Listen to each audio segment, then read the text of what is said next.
మీ అందరికీ తెలిసే ఉంటుంది, బంగ్లాదేశ్ పూర్వ ప్రైమ్ మినిస్టర్ అయిన షేక్ హసీనా ప్రాణభయంతో ఆ దేశం నుంచి పారిపోయే ముందు ప్రజెంట్ ఆ దేశంలో ఉన్న పరిస్థితులకు కారణం అమెరికా. ఈ అమెరికా ఇండియా బంగ్లాదేశ్ మధ్యలో ఒక కొత్త దేశాన్ని క్రియేట్ చేయాలి అనుకుంటుంది. అలాగే ఒక మిలిటరీ బేస్ని కూడా ఏర్పాటు చేసే ప్రయత్నం చేస్తుంది. ఆ ప్లాన్కి నేను నో చెప్పడంతో మా దేశ పరిస్థితి ఈ విధంగా అయ్యింది అని ఓపెన్ స్టేట్మెంట్ ఇచ్చింది. ఈమె చెప్పింది నిజమా కాదా అనేది 100% ప్రూవ్ అవ్వలేదు. కానీ ఆమె ఆ దేశం నుంచి బయటకు వెళ్ళిపోయిన తర్వాత అమెరికాకు ఎంతో క్లోజ్గా ఉండే ఈ మహమ్మద్ యూనస్ బంగ్లాదేశ్కి తాత్కాలిక ప్రధానిగా మారాడు. అయితే ఈ మహమ్మద్ యూనస్ అమెరికా పెంచుకున్న పెంపుడు జంతువు లాంటి వాడు. వీడు అమెరికా ఏది చెప్తే అదే చేస్తాడు. ఈ విషయం ఇప్పటికే మీ అందరికీ అర్థమై ఉంటుంది. అయితే రీసెంట్గా మన దేశానికి చెందిన ఒక ముఖ్యమంత్రి కూడా మన దేశంలోని ఒక రాష్ట్రాన్ని సెపరేట్ కంట్రీగా మార్చే ప్రయత్నంలో ఉన్నాడు అన్నట్టు ఇన్ఫర్మేషన్ తెలుస్తుంది. మన దేశాన్ని ముక్కలు చేసి ఒక క్రిస్టియన్ కంట్రీ ఏర్పాటు చేసే కుట్ర జరుగుతున్నట్టుగా తెలుస్తుంది. అయితే ఈ హోల్ ప్లాన్ వెనకాల ఉన్నది ఎవరు? మన దేశానికి చెందిన ఆ ముఖ్యమంత్రి ఎవరు? అతను ఏ రాష్ట్రానికి చెందినవాడు? ఇలా ప్రతి విషయాన్ని మనం ఈ వీడియోలో డీటెయిల్గా తెలుసుకుందాం. కానీ ఎప్పటిలాగే వీడియోలోకి వెళ్లే ముందు మీ అందరికీ ఒక చిన్న ప్రశ్న. మన దేశానికి నార్త్ ఈస్ట్లో ఉన్న మిజోరాం రాష్ట్ర రాజధాని ఏది? Number 1 Imphal, number 2 Aizawl, number 3 Kohima, number 4 Agartala. మీ ఆన్సర్ని కింద కామెంట్లో చెప్పండి. చూద్దాం మీలో ఎంతమంది కరెక్ట్గా ఆన్సర్ చెప్తారు అనేది. దీనికి రైట్ ఆన్సర్ నేను వీడియో ఎండ్లో చెప్తాను. కాబట్టి వీడియోని ఏమాత్రం స్కిప్ చేయకుండా పూర్తిగా చూసి అన్ని విషయాలు తెలుసుకోండి.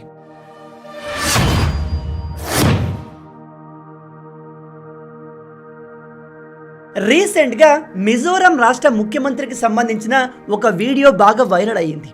ఆ వీడియోలో మిజోరాం రాష్ట్ర ముఖ్యమంత్రి అమెరికాలోని ఒక స్టేజ్ పైన కూర్చొని నేను జో ప్రజలు 3 వేరువేరు దేశాల్లో డివైడ్ అయి ఉండడాన్ని చూడలేకపోతున్నాను. త్వరలోనే ఈ జో ప్రజలంతా ఒకే దేశంలో ఒకే అడ్మినిస్ట్రేషన్ కిందకి రాబోతున్నారు. అలా జరగాలని మనస్ఫూర్తిగా కోరుకుంటున్నాను అని చెప్పాడు. మీరు ఇక్కడ ఆర్టికల్లో చూడొచ్చు. ఈ మాటలు చెప్పింది మిజోరాం ముఖ్యమంత్రి అయిన లాల్డు హోమా. మిజోరాం రాష్ట్ర జనాభా విషయానికి వస్తే అక్కడ చాలా తక్కువ జనాభా ఉంది. కేవలం 12 నుంచి 13 లక్షల మంది మాత్రమే ఉన్నారు. అయితే ఈ ఉన్న జనాభాలో దాదాపు 80% క్రిస్టియన్ మతానికి చెందిన వాళ్ళు, 8.5% బుద్ధిస్ట్ మతానికి చెందిన వాళ్ళు, హిందువులు కేవలం 3.3% మాత్రమే ఉన్నారు. అయితే రీసెంట్గా ఈ రాష్ట్ర ముఖ్యమంత్రిని అమెరికాలోకి ఇన్వైట్ చేశారు. ఇతను అమెరికాకు వెళ్ళి అక్కడ మాట్లాడిన మాటలు బయటకు రావడము, ఆ వీడియోస్ ఇప్పుడు వైరల్ అవ్వడంతో మొదటి నుంచి అమెరికా పైన అనుమానంగా ఉన్న చాలామంది భారతీయులు ఇప్పుడు ఖచ్చితంగా బంగ్లాదేశ్లో జరిగిన అధికార మార్పిడికి, అలాగే ఇప్పుడు మన దేశంలోని ఒక రాష్ట్రాన్ని కొత్త దేశంగా ఏర్పాటు చేయాలనే కుట్ర వెనుక అమెరికా ఉందని అనుమానపడుతున్నారు. షేక్ హసీనా ఊరికే ఈ స్టేట్మెంట్ని ఇవ్వలేదు. నిజంగానే బంగ్లాదేశ్లో జరిగిన మార్పు వెనుక అమెరికా ఉంది అని నమ్ముతున్నారు. ఒకసారి మీరు ఈ కొన్ని సెకండ్ల వీడియో క్లిప్ని చూడండి. It's just like a two-way traffic. As far as we are concerned, we shall never ever accept the division of our people into 3 countries. This will never be acceptable. And the boundaries are imposed boundaries by the British government. In that committee, we are never represented.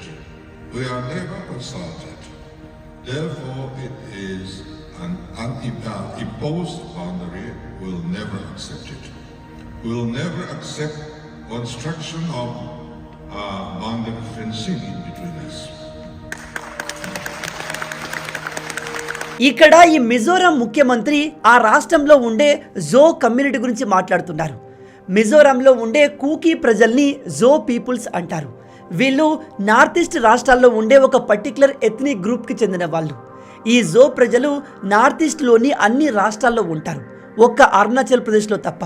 అయితే ఈ జో ప్రజలు మన దేశంతో పాటు Myanmar, బంగ్లాదేశ్లో కూడా ఉన్నారు. ఇక్కడ మేజర్ విషయం ఏమిటంటే వీళ్ళందరూ క్రిస్టియన్ మతానికి చెందిన వాళ్ళు. గత 70-80 సంవత్సరాల్లో ఈ కొండ ప్రాంతాల్లో నివసించే కంప్లీట్ కమ్యూనిటీస్ని కొన్ని మత సంస్థలు మాస్ కన్వర్షన్ చేసి అందరినీ క్రిస్టియన్స్గా మార్చాయి.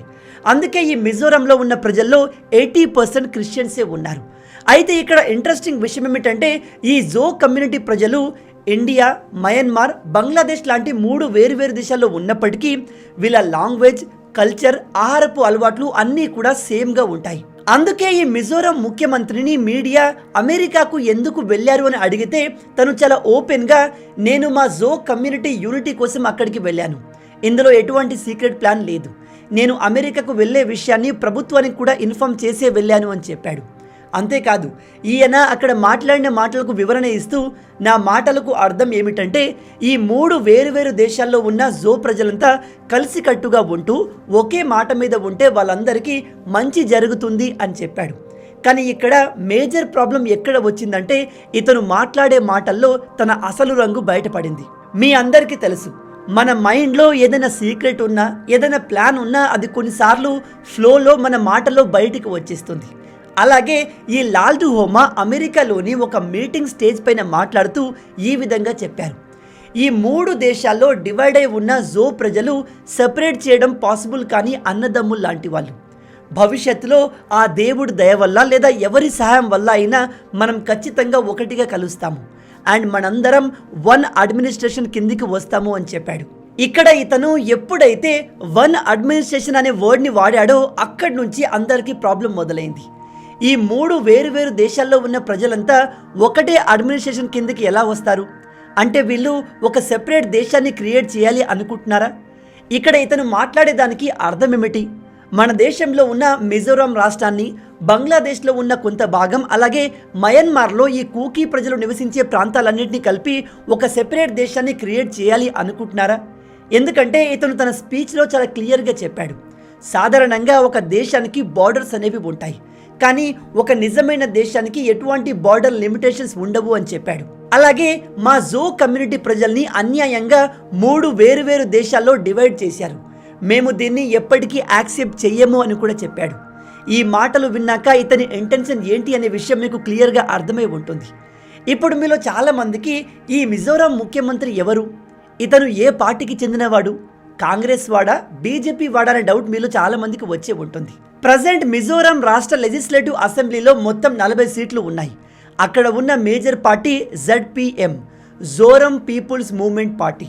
ఈ రాష్ట్రంలో బీజేపీకి కేవలం 2 సీట్లు మాత్రమే ఉన్నాయి, కాంగ్రెస్కి 1 సీటు ఉంది. మేజర్గా అక్కడ లోకల్ పొలిటికల్ పార్టీ అయిన ZPMదే నడుస్తుంది. ఈ ముఖ్యమంత్రి ఆ పార్టీకి చెందినవాడే. ఇతను అమెరికన్ స్టేజ్ పైన వెళ్ళి మా జో కమ్యూనిటీ ప్రజల్ని అన్యాయంగా డివైడ్ చేశారు అండ్ 3 డిఫరెంట్ దేశాల్లో ఉండేలాగా ఫోర్స్ చేశారు, దీన్ని మేము ఎప్పటికీ యాక్సెప్ట్ చేయము అని చెప్పాడు. ఈ మాటలతో ఇతను చాలా క్లియర్గా ఒక సెపరేట్ కంట్రీ కోసం వీళ్ళు చేసే ప్లాన్ని ప్రపంచానికి తెలిసేలా చేశాడు. అయితే ఈ మీటింగ్ అమెరికాలో ఎందుకు జరిగింది? ఈ ముఖ్యమంత్రిని అమెరికాలోకి ఎవరు ఇన్వైట్ చేశారు? ఈ మొత్తం ప్లాన్ వెనకాల అమెరికా ఉందా అంటే ఇప్పుడే చెప్పలేం. అమెరికా చాలా రోజుల నుంచి మన ఇండియా అండ్ బంగ్లాదేశ్ బార్డర్ దగ్గరలో తమ మిలిటరీ బేస్ని ఏర్పాటు చేయాలని ట్రై చేస్తుంది. దీనికి షేక్ హసీనా ఒప్పుకోకపోయేసరికి ఆమెను తన పదవిలో లేకుండా చేశారు. ఆమె బంగ్లాదేశ్ నుంచి వెళ్తూ ప్రజెంట్ మా దేశంలో ఈ పరిస్థితి ఏర్పడడానికి కారణం అమెరికా, వాళ్ళు అడిగినట్టుగా మా దేశానికి చెందిన ఒక ఐలాండ్ని వాళ్ళు మిలిటరీ బేస్ ఏర్పాటు చేయడానికి నేను ఇవ్వకపోవడమే దీనంతటికి కారణమని చెప్పింది. మీరు ఇక్కడ ప్యాటర్న్ని గమనించండి. షేక్ హసీనా బంగ్లాదేశ్ నుంచి ప్రాణభయంతో పారిపోవడం అండ్ సడన్గా ఈ మహమ్మద్ యూనస్ అనే జోకర్ గాడు ఆ దేశానికి ప్రధానమంత్రి అయిపోవడం అండ్ అతనికి అమెరికా నుంచి ఫుల్ సపోర్ట్ ఉండడం, ఇదంతా మీకు కోఇన్సిడెంట్లా అనిపిస్తుందా? నేను ఇక్కడ ఓవరాల్గా చెప్పేది ఏమిటంటే మన దేశాన్ని ముక్కలు చేయడానికి, మన దేశానికి అగెన్స్ట్గా ఒక స్ట్రాంగ్ మెకానిజం పనిచేస్తుంది.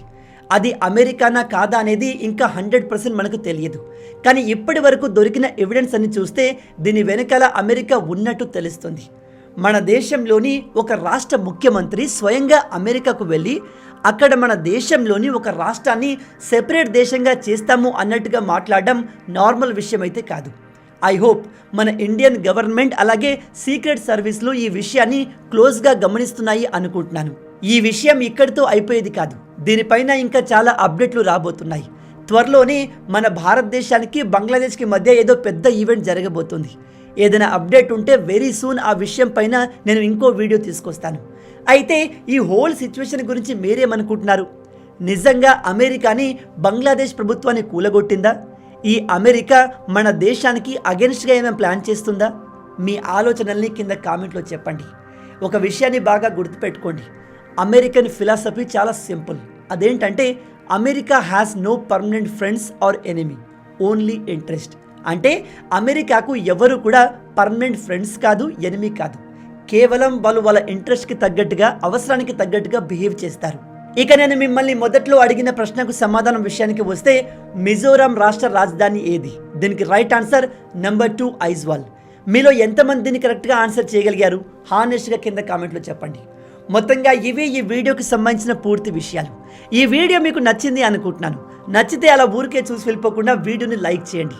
ఈ వీడియోకి నేను మీకు ఇచ్చే లైక్స్ టార్గెట్ 5,000 లైక్స్. చాలా ఈజీ, సింపుల్గా చేసేయండి. మీరు కొట్టే లైక్స్కి కింద ఉన్న లైక్ బటన్ పగిలిపోవాలి.